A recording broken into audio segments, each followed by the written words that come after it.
Hello and welcome to another edition of the Pigskin Preview. Alongside the head coach of the Western Illinois football team, Bob Nielsen, I'm Andrew Bacon. Last weekend, the Leathernecks fell 37-34 to Illinois State after a fourth quarter Redbird comeback. Coach, what were your overall thoughts on the tough loss? Tough loss, exactly right. A game where we did a lot of things really well. Certainly had an opportunity to put the game away there in the second half. Give Illinois State credit. We made plays offensively, kept drives alive, and put the ball in the end zone. And now our guys are in a position where we have to, rebound after a very tough loss. All right, let's go ahead and send it out to WIU TV3 commentators Drew Hoffman and Tyler Eddy for the first half highlight.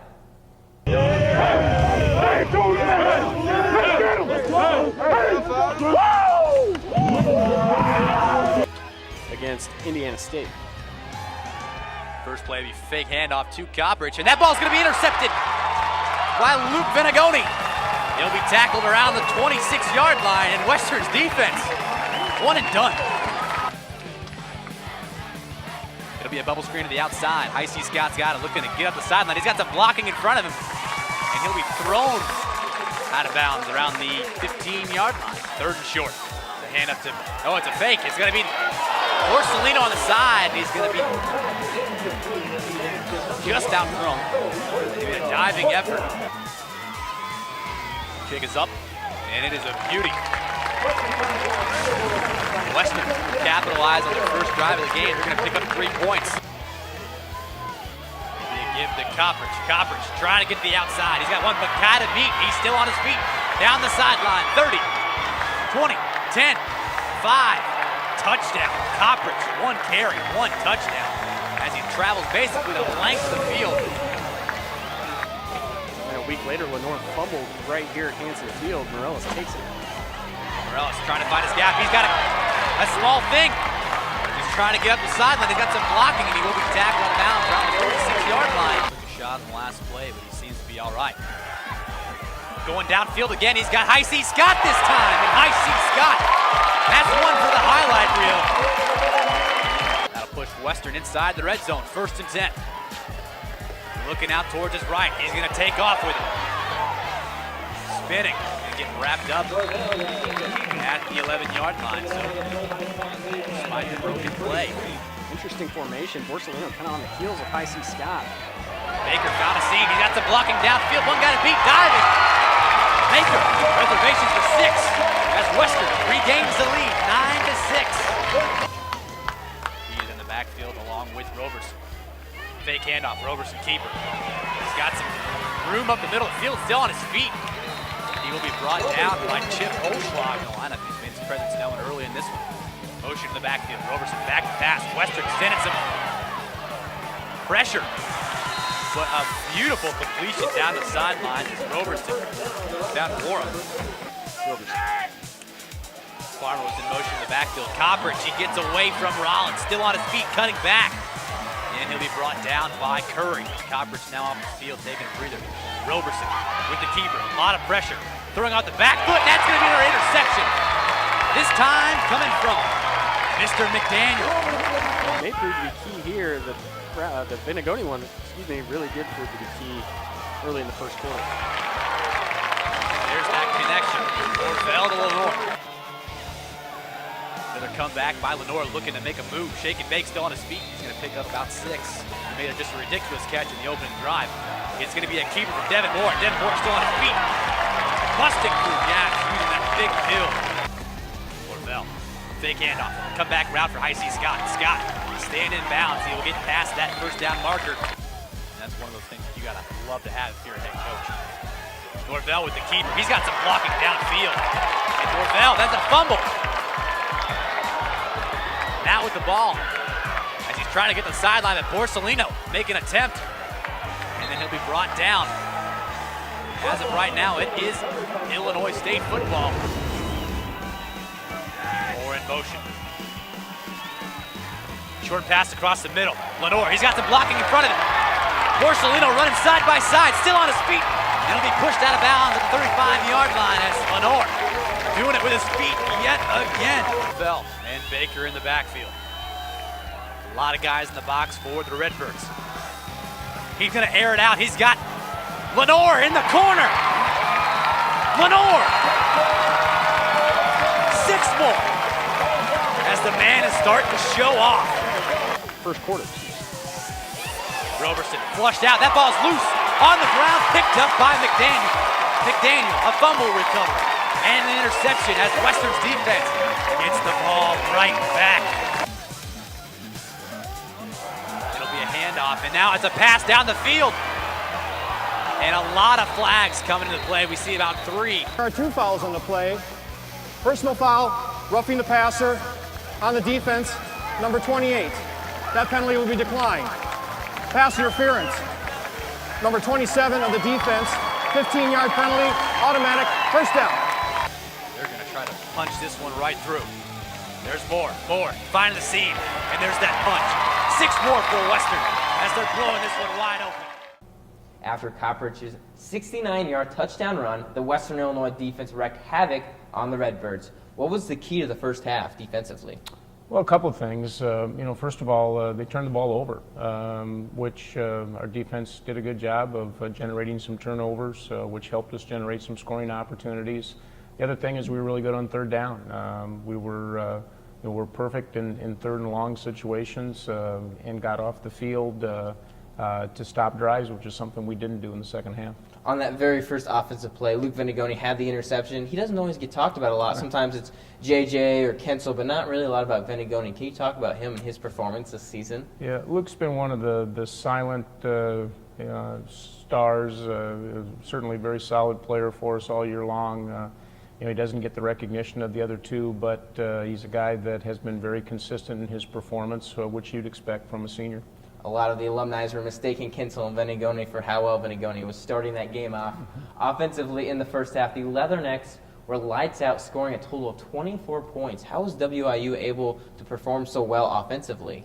Well, again, some of those points came off turnovers. We were able to generate 10 points off turnovers and good field position, which is something that we've been talking about for the last couple of weeks.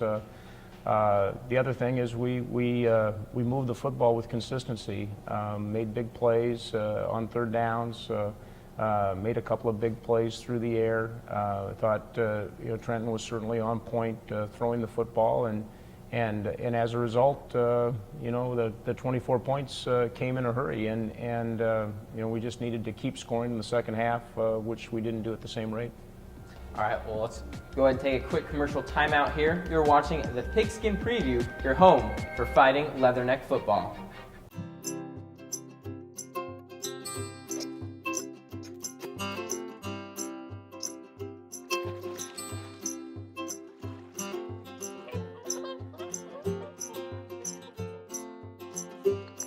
Think you found every hazard out here today? Think again. The spot you missed could be a killer.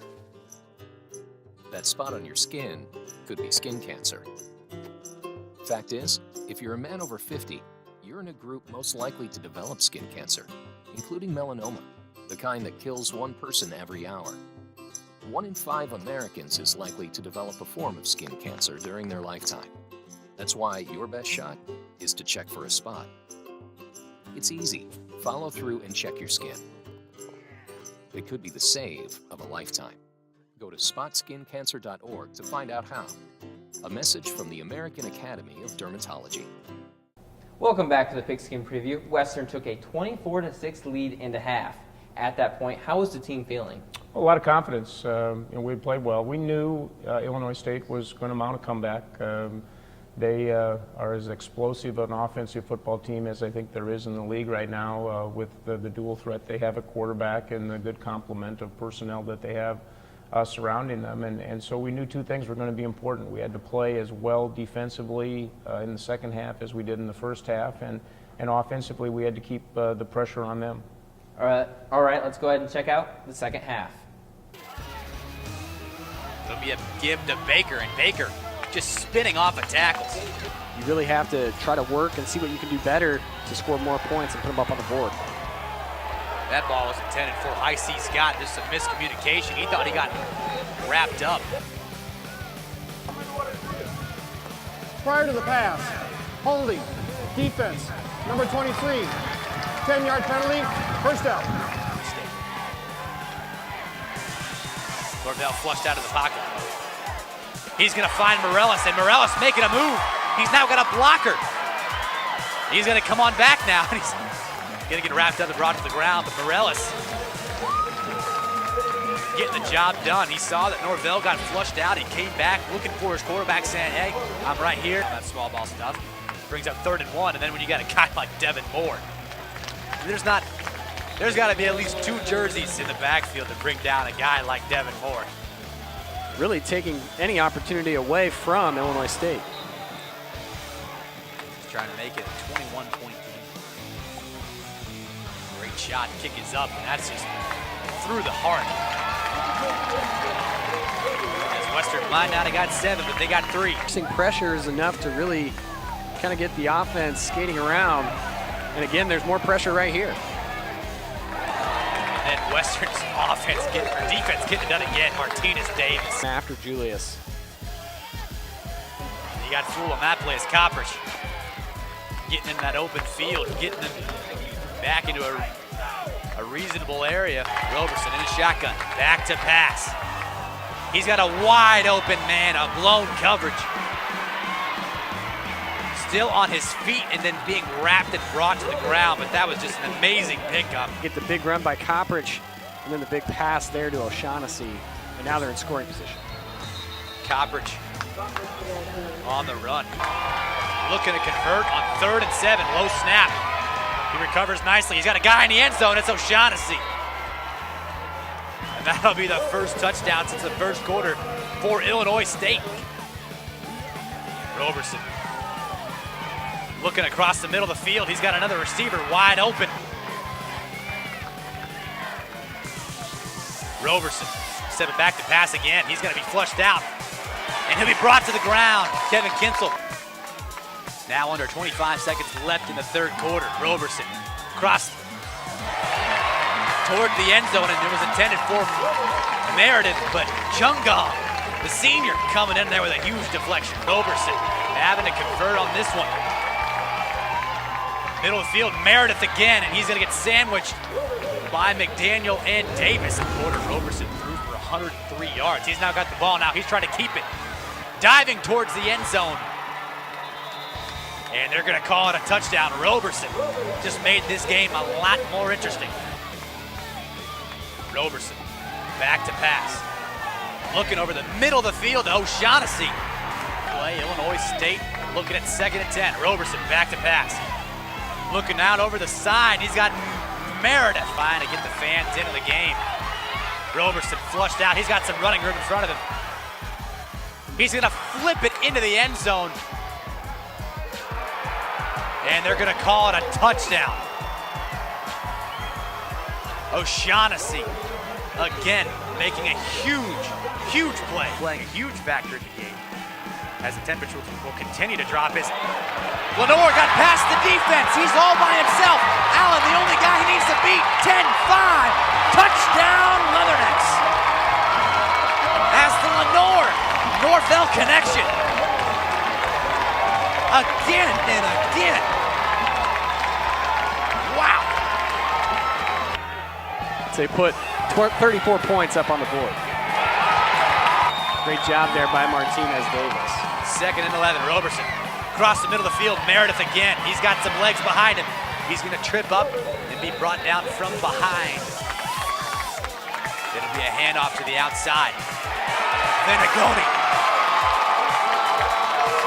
They're getting loud right now. A lot of receivers out. Warren. He's then shifted over to Meredith. Roberson with the keeper up the middle, trying to get to the outside. Martinez Davis. A lot of flags, and it might be a face mask. Foul, face mask, defense, number 5. 15-yard penalty, automatic, first down. It'll be a fake handoff to Graham. Meredith now in the end zone. And that's going to be a touchdown. As Meredith continuing it time after time. The second half has proven my prediction, as now we're tied up at 34. Lenore He gets to that first line of defense. He's still on his feet trying to get to the outside. Why they are not to be messed with in the Missouri Valley. Pass to the deep outside to Lenore. And Lenore, with a state of mind, looking out, reaching, trying to get that first down. And this is why Devin Moore is out there right now. It's going to be a give to the big man. And depending on where he's at, it looks like they're not going to give it to him. He's going to be short. We got offsides. Both sides pointing both ways. Ball start, offense. Number 73, 5-yard penalty, 4th down. That's on James Torgerson. And as you see, it does look like he moved first, number 77 right there, and that's costly. There's the snap. Going across the middle. It was intended for Borsellino. 7, no huddle offense. Fake handoff. Comeback route by Lenore. Shakes off one. And he's gonna get wrapped up and jumped on. Bubble screen to the outside. This one's Borsellino. Borsellino just diving forward. Lavelle taking his time. It's gonna be a give to Baker. Baker, right up the gut. That's a first down. Not wasting any of that precious time. Borsellino on the outside. Oh, and it almost got hooked. We got a false start from the Illinois State side. But it looks like it's going to be going against Western. Ball start, offense. Number 67. Clock's still ticking. Low snap. Norvell has to dive on it. Baker in motion in the backfield. It'll be picked off. As somehow David Perkins has stuck out a paw and it fell right into his lap. Shaughnessy. Movement in the backfield down the right side of the line. It'll be a give to Coppridge. Coppridge. Just nothing as that leadership of that linebacking core. J.J. Raffleson. Collins showing blitz. There he goes. Comeback route. The catch is made by Warham. Here's a snap. The kick. It's up. And it is good. Nick Ossaker with a game-winning field goal. As Illinois State remains undefeated as they win this one on the road 37-34 as Western will move to 3-5 and 1-3 in the conference. WIU went right down to the wire yet again, but this time the Leathernecks found themselves on the wrong side of the stick, with the Redbirds prevailing on a last-second field goal to win the game 37-34. Let's go ahead and take a look at the box score. Trenton Norvell finished 21 of 35 for 310 yards, 2 touchdowns, and an interception. J.C. Baker, 26 carries for 111 yards for a touchdown. Lance Lenore, 12 receptions, 195 yards, and 2 touchdowns. Trey Roberson, 15 of 26 for 256 yards, 3 touchdowns, a rushing touchdown. And it's not on there, but he had 2 interceptions and a fumble. Marshawn Coppridge, 19 carries for 114 yards and the touchdown. Cam Meredith, 5 receptions for 108 yards and a touchdown. Coach, the Leathernecks had a 27-6 lead at one point. How was ISU able to make that comeback? Well, we made 3 consecutive scoring drives. Offensively, it was the only time the entire game that we went 3 and out. They made the third quarter scoring drive. We went 3 and out. They put another drive in the end zone with almost a 2-minute type tempo, and as a result, got themselves right back into the football game, being only 7 points down. And once they got the game tied, I was really proud of the response of our guys making a big play, getting the lead back, but we just couldn't hold that momentum. And again, part of that credit goes to Illinois State. Part of that is, I think, defensively we got playing on our heels just a little bit, and when they started moving the football with consistency, and we couldn't step up when we needed to.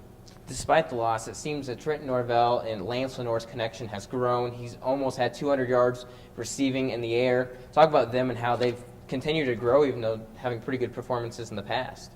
You know, the more you play as a receiver and quarterback, the more confident you become in each other in terms of getting the ball in the right spot, knowing where your receivers are going to be, and I think we're starting to see that kind of connection between Trent and Lance right now. And the other thing is we've got a group of talented receivers, and so it does make it difficult for teams to double cover one of our receivers because we're so talented at the other positions as well. Like I said, Coach, a tough loss, but is there something that can be learned from having a shootout like this? Well, you learn a lot of things every week, no matter what the outcome of the game is. And you know, the thing that we learned is we're capable of moving the football against a very good defensive team. You know, I think the things that we learned on the defensive side is, you know, how well you have to play with the lead, and we didn't execute some things during the second half fundamentally that could have made a big difference in the outcome of the game, and so we go back to the drawing board this week. All right, we're now going to take a quick break, but stay tuned as we have the 2-minute drill on the way next. You're watching the Pigskin Preview. At what age is the color that your skin was meant to be no longer beautiful? Every year, millions of young women try to change the skin they were born with and say they die for darker skin. Sadly, some actually do. Melanoma is the second most common cancer in teens and young adults, and one person dies from melanoma every hour. Change your thinking, not your skin. Stop tanning. Learn more at spotskincancer.org. A message from the American Academy of Dermatology. Welcome back. We're now here with David McDaniel for the 2-minute drill. Thanks for joining us. Appreciate you having me.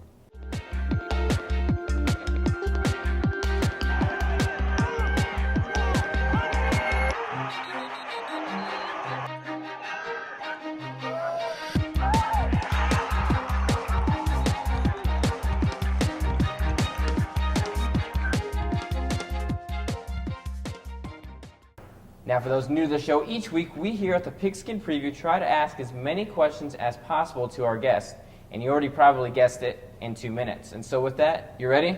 Yep. All right, so today actually you received the CFPA Honorable Mention Award for your performance last weekend. You had the fumble recovery, you had an interception. Talk about your performance and what it's like to receive a national award like that. It's definitely humbling, thankful for it. You know, you can always look at film and see plays that you can make, plays you left on the field, but other than that, I'm looking forward to next week and making more plays. Being one of the few 5-year seniors, what's it been like to see the Leathernecks grow? It's been great, really. I know our records don't show it sometimes, but just to see the development and just the level of competitiveness that the program has had in a few years is just great. Just to see us grow as a family, the people I came in with grow up, it's pretty cool.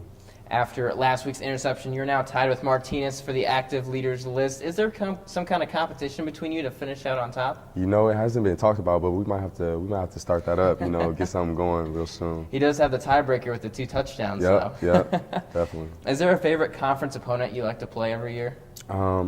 Definitely the 2 in-state teams, SIU, Illinois State. It's always a fun game. It's always crazy. Something happens. Battle for the Illinois team, right? Yep. Favorite defensive back ever? You know, a lot of people might not agree with this, but you know, Charles Woodson. Charles Woodson. Yeah, he's a guy who always finds the ball, makes plays. It doesn't always look clean, but he makes it happen. Still in the league, even in his upper 30s too, so he's doing pretty good there. Yeah. Do you have a favorite team in the NFL? The Rams. The Rams? Yep. The Yeah, Rams. they've been having that quarterback issue at the beginning of the year. It seems like every year now. Man, but you know, the great thing about it is, you know, I can honestly say I think the Bradford era is over. So looking at Austin Davis to take us, you know, to the next level. Interesting connection. Rollins does know Stedman Bailey from high school, so that's kind of cool there. Yep. Do you have a Super Bowl prediction for this year? It's been so crazy in the league. I can't give you a fair prediction at all. I really don't know, honestly. We'll go ahead and skip to the MLB real quick. KC in the championship with the Giants. Who do you have? You know, since I'm going to go with the Giants since they beat the Cardinals, so I'm going to go with them. Yeah. All right, that's all the time we have for you this week on the 2-minute drill. Stay right there, though, as Coach Nielsen and I will take a look at the Missouri Valley Conference and preview the upcoming home matchup with Northern Iowa. You're locked into the Pigskin Preview. Where do you think you're going? Is your body holding you back? I want to go running. Not with that knee, you're not. I'm fine. Fight for your mobility. Visit anationinmotion.org. A message from the American Academy of Orthopedic Surgeons. We had been called up for the first time. Wildfires were getting close to homes. At that moment, I got my first taste of just how important the Guard is. Be there for your community at NationalGuard.com. Welcome back to the Pigskin Preview. It is now time to see how the other Missouri Valley teams performed this past weekend. Youngstown State was able to beat fellow ranked opponent Southern Illinois 26-14. South Dakota remained winless in conference, losing to Missouri State 31-12. North Dakota State stayed undefeated with a 34-17 victory over Indiana State. South Dakota State fended off a late rally by Northern Iowa to win 31-28. And of course, as I said, Western Illinois lost to Illinois State 37-34. Looking at the standings, North Dakota State and Illinois State are at the top with 3-0 marks in conference. Youngstown State and South Dakota State both 2-1. Southern Illinois 2-2. Indiana State, Missouri State, Northern Iowa at 1-2 marks. Western Illinois 1-3, and then South Dakota 0-3. Games this weekend: Indiana State will travel to Carbondale to take on Southern Illinois.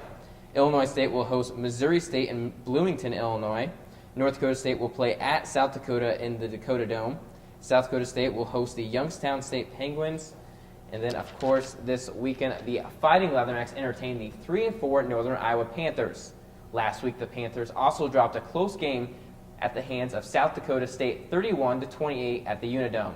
The Panther offense is led by quarterback Sawyer Cole-Morgan, who averages 200 passing yards a game, and running back David Johnson, who also is averaging just under 100 yards. Coach, I noticed in the game that they switched out their quarterback. Do you have any kind of insider information if Sawyer Cole-Morgan will be starting the game or if they'll go back to their backup? Well, they've played both of those quarterbacks throughout the course of the season. They're slightly different types of athletes. Cole-Morgan more of a pocket passer. Carnes, the other quarterback, is a running quarterback, a dual threat quarterback. He actually played the second half, almost all of the second half of the game against South Dakota State, and I would expect that we're going to see both quarterbacks, but it wouldn't be surprised to see Carnes start the football game. He was the one that started against the Leathernecks last year when they went to the Unidome. And then, Coach, offensively speaking about the full side of the ball there, they also featured David Johnson with a very balanced attack. Talk about him in the running game. He's extremely talented, one of the most talented offensive players in the league. Big physical back that has breakaway speed, guy that's probably going to be playing in the NFL a year from now. And I think the key thing is you have to, like we've played against some really talented backs this year already, is you have to avoid and minimize the number of big plays that they make. They also use him in the passing game as a receiver, and so he's a dual threat in that regard. Defensively for you and I, sophomore defensive lineman Brett McMakin leads the Panthers in total tackles with 53, including a career high of 14 tackles last week. Junior defensive back DeAndre Hall heads the secondary while hauling in 3 interceptions on the year. Coach, what are you working up for the offense to try and beat these guys? Well, I think, honestly, in my opinion, they're probably the best in terms of personnel, the best defensive team in the league. They have talent at every level.